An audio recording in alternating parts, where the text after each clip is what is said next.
Hey guys, and Happy New Year. I just wanted to pop into the Bible Tribe. My heart has just been thinking about you all this week. Everybody I know who is seeking to get into God's Word afresh. And every year you think, every year you're reading the same book, but it's a living book. God's Word is living and active. And so I was thinking this year I decided to get a new Bible. This is the NET translation. And I actually used the net translation for 10 years. Loved it so much. And one of the main reasons is, well, there's over 60,000 translation notes in this. So when I open up Genesis 1, there's literally 2 verses on there. And the rest is all translation notes. But I like to understand, go into word studies, as you know, and seek to understand more of the context. So this year I'm doing the net translation. And I'm loving it. And I wanted to just ask you, what translation's your favorite, and what did you learn from God this week as you were seeking to get into His Word? And I also want to confess something, because I think this will help encourage a lot of you. So last year, when my husband was going through cancer and I was traveling back and forth, and I'm creating the Bible Tribe for every day. And so I would create it like maybe 10 Bible tribes. I would write for hours and create it. So guess what? I missed some days in my Bible reading plan last year, y'all. And so I'm finishing up some of that here in the first 2 weeks of the year, which has really been good. But I also waited a few days to start this year because I was waiting on my Bible.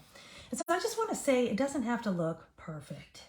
Just get into God's Word, get into His presence, and ask Him to teach you. And so I just thought I'd share a few things that stood out to me this week. And I'm going to be looking at my journal that I write in. And so you can write in any journal you have, a spiral bound notebook, whatever works for you.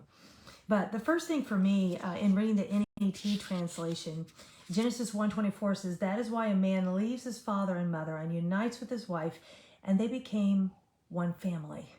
I like that translation difference there. Instead of one flesh, they became a family. And family is so important to God. And I think sometimes parents feel so challenged today. How can you have a godly family? And this is one of the things that God told Abraham. He chose him because he was seeking godly offspring. And so as a parent, this is so hard today, isn't it? We have the culture around us that is trying to pollute us and our children and get us to be just like the world, which is prostitution and idolatry. And that's been something that God has been showing me. And so that verse stood out to me, but then this one in Joshua, and this is Joshua 1:1, just the first 2 words in my translation, get ready. Does anyone feel like not ready for the new year? That has been me. The past several months have been very traumatic, and just trying to get to a place of saying, I'm ready for this new year. And I think that's okay. It's good to be real and just be honest and say, I need time to rest. And that has been what I've been doing. So if you've been wondering, where is Denise? Denise has been recovering, and much needed recovery. And so I pray that for you, friend. Don't feel like the Bible plan is you're enslaved to it. You have to do it at a certain time in a certain way. It's just a tool to get you into God's Word. So what I told the Lord is, Lord, I don't feel ready.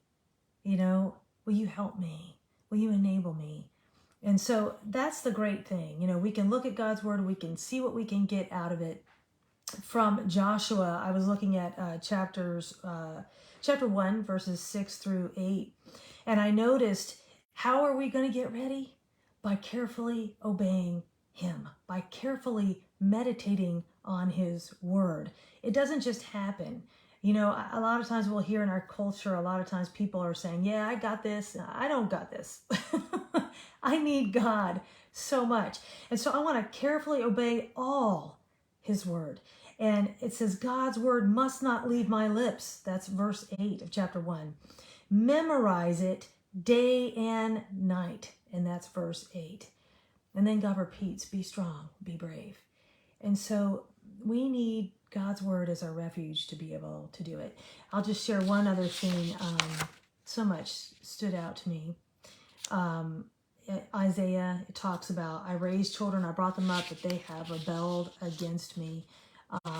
Obeying and meditating on God's word again in Psalms. So that was a word that came up a couple of times this year. So I don't know if you memorize God's word, but even just a verse a week, something just to get in your spirit to help you walk through your days. And so Job, I love that book. I know you say, how can you love that book? It's because I think we tend to be entitled in how we approach life. And we tend to think we deserve whatever it is we feel is a blessing to us. But what if life throws us some hard things? Can we still say, I praise you, God? And so that's what I love about Job. One thing I want to say that stood out to me this week in reading in Job was how he, with his adult children, had a custom that he was consistent to. If he knew they had been out partying together, he was going to follow up and check on how they are doing. And so parents of adult children, don't think your job is done. Be an encourager. Be in their life as much as they'll let you be. And ask God for wisdom. What do my kids need? How can I pray for them? How can I speak into their lives? What can they receive? And so let me see if I can find this. There's one verse in particular that I saw. That's in Matthew. Here it is. When the days of feasting were finished, Job would send for them and sanctify them. He would get up early in the morning. How many early risers do we have? You can let me know if you're an early riser. Sometimes I have been historically an early riser. This year, I've been like sleeping in, letting my body recover. It just needed it. So if you need to rest, you rest and you seek the Lord when you get up. But anyway, he would get up early in the morning and offer burnt sacrifices according to the number of them all. For Job thought, perhaps my children have sinned and cursed God in their hearts. This was Job's customary practice. Wow. I mean, he was consistent in this. And so as parents, I just want to encourage you, as you get into God's word, find ways that you can disciple your kids still, even as adults. How can you encourage them with what you're learning? Not in a way of talking down. It's a different thing now when your kids are grown up. But live it out first, and then seek ways to share it, and trust God will bring the increase. So you guys keep reading, keep seeking God. And I just wanted to hop in here. I'll hop in here. I'm going to try to hop in here once a week, but I'm really being careful and still seeking God about what I'm going to do this year. Some thoughts are to lead a Make Up Your Mind online Bible study, which that Bible study just came out, and Amazon has had great difficulty in shipping it out.